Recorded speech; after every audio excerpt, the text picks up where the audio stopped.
मुझे प्रसन्नता है कि नगर निगम गोरखपुर के साथ मिलकर के हम लोगों ने लगभग 3.5 करोड़ रुपए की लागत से एक नए पार्क का नामकरण और उसके सुंदरीकरण की व्यापक कार्य योजना का भी शिलान्यास किया है।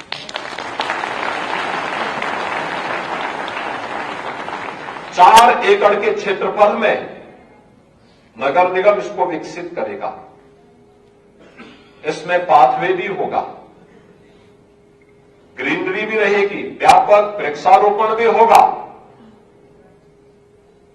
एक मुख्य द्वार भी होगा और नानाजी देशमुख की वहां पर एक भव्य प्रतिमा भी स्थापित की जाएगी जो उनके योगदान को रेखांकित करेगी।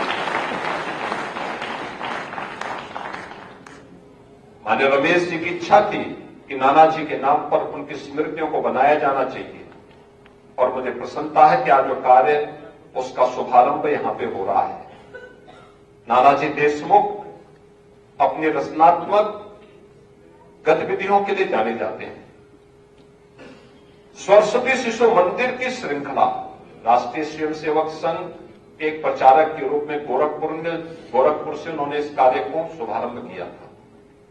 आज देश में और दुनिया में हजारों की संख्या में सरस्वती शिशु मंदिर विद्या भारती संस्थान के संरक्षण में संचालित हो रहे हैं, जो भारत की राष्ट्रीयता के ज्ञान से उत्प्रोत कराने के कार्यक्रम के साथ भारत की युवा पीढ़ी को भारत के साथ भारतीयता के साथ जोड़ने का काम कर रहे हैं। ये वही प्रेरणा है जो बड़े बड़े महानगरों में तो संस्थान चला ही रही है, सुदूर जनजातीय क्षेत्रों में भी जो कार्य किया गया है, सचमुच वह कार्य सरकारें समय रहते करती तो उन क्षेत्रों में कभी भी इतनी अराजकता नहीं होती जो कभी उन क्षेत्रों में उपद्रव के रूप में, उन क्षेत्रों में नक्सल के रूप में देखने को मिलती है। लेकिन उस दायित्व को, उस राष्ट्रीय दायित्व को राष्ट्रीय स्वयंसेवक संघ के एक प्रचारक के रूप में राष्ट्रीय स्वयंसेवक संघ ने उस कार्य के बारे में बहुत पहले, आज से 74 वर्ष पहले उसको सोच लिया था और सरस्वती शिशु मंदिर की श्रृंखला की शुरुआत का शुभारंभ इस गोरखपुर से प्रारंभ हुआ। आज गोरखपुर से बढ़ते बढ़ते पूरे देश और पूरी दुनिया के अंदर छाता हुआ दिखाई दे रहा है। आज भारत और भारतीय के प्रवक्ता के बारे में, अन्यथा स्वामी विवेकानंद की जब हम चर्चा करते हैं,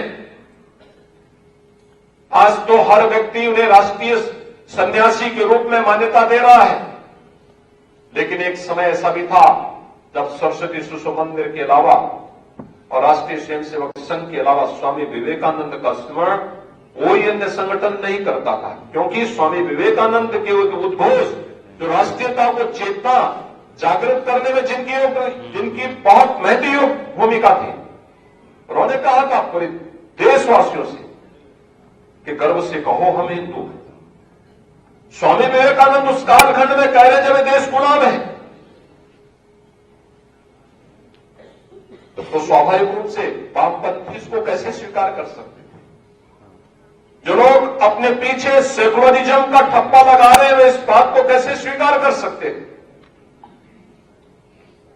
लेकिन प्रसन्नता इस बात की है कि स्वामी विवेकानंद, जिनका स्मरण पहले सरस्वती शिशु मंदिरों से प्रारंभ हुआ, आज वो पूरे देश के अंदर उसी भाव के साथ, उसी सम्मान के साथ उन्हें स्मरण किया जा रहा है। और सरस्वती शिशु मंदिर की शुरुआत नानाजी देशमुख ने इसी गोरखपुर से प्रारंभ की थी। आज वो कार्यक्रम, आज उनके नाम पर पार्क के साथ साथ उनकी प्रतिमा की स्थापना का कार्यक्रम, वहां पे अन्य तमाम कार्यक्रमों को आगे बढ़ाने का एक अच्छा 4 एकड़ क्षेत्रफल में इस पार्क का शुभारंभ भी आज यहां पर उसके शिलान्यास का कार्यक्रम भी संपन्न हुआ है। ग्रामीण विकास का मॉडल कैसे होना चाहिए, यह भी नानाजी देशमुख ने ही यह उदाहरण प्रस्तुत किया था। वनवासी क्षेत्रों में कार्य कैसे होना चाहिए, दीनदयाल उपाध्याय ग्रामोदय संस्थान गोंडा में जाकर के या बलरामपुर के इमलिया कोडर में थारू जनजाति और जनजाति समुदाय के लोगों के उत्थान के लिए कैसे कार्य होना चाहिए, ये उदाहरण है। और ग्रामीण विकास का मॉडल और बृहद स्तर पर देखना कैसे होना चाहिए, चित्रकूट में नानाजी देशमुख ग्रामोदय विश्वविद्यालय उसका एक मूर्त रूप है। देश के अन्य तमाम क्षेत्रों में भी उनके द्वारा प्रारंभ किए गए सभी उपक्रम ग्रामीण विकास के एक मॉडल है। उस मॉडल को हम देखेंगे तो आत्मनिर्भर भारत की झलक उसके अंदर देखने को मिलती है। ऐसे महापुरुष के नाम से पार्क को शुभारंभ होना, पार्क का निर्माण के कार्यक्रम का शुभारंभ होना और उसमें बाद में उनकी प्रतिमा की स्थापना का कार्य भी संपन्न होगा। इस विश्वास के साथ मैं आज यहां पर स्वामी विवेकानंद की इस पावन जयंती के अवसर पर उनकी प्रतिमा की स्थापना का कार्य संपन्न हुआ है। नानाजी देशमुख के नाम पर पार्क के शिलान्यास का कार्यक्रम प्रारंभ हुआ है। मैं इसके लिए सरस्वती शिशु मंदिर सीनियर सेकेंडरी को, पुरातन छात्र परिषद को, नगर निगम गोरखपुर को हृदय से धन्यवाद देते हुए आप सबको अपनी शुभकामनाएं देता हूं।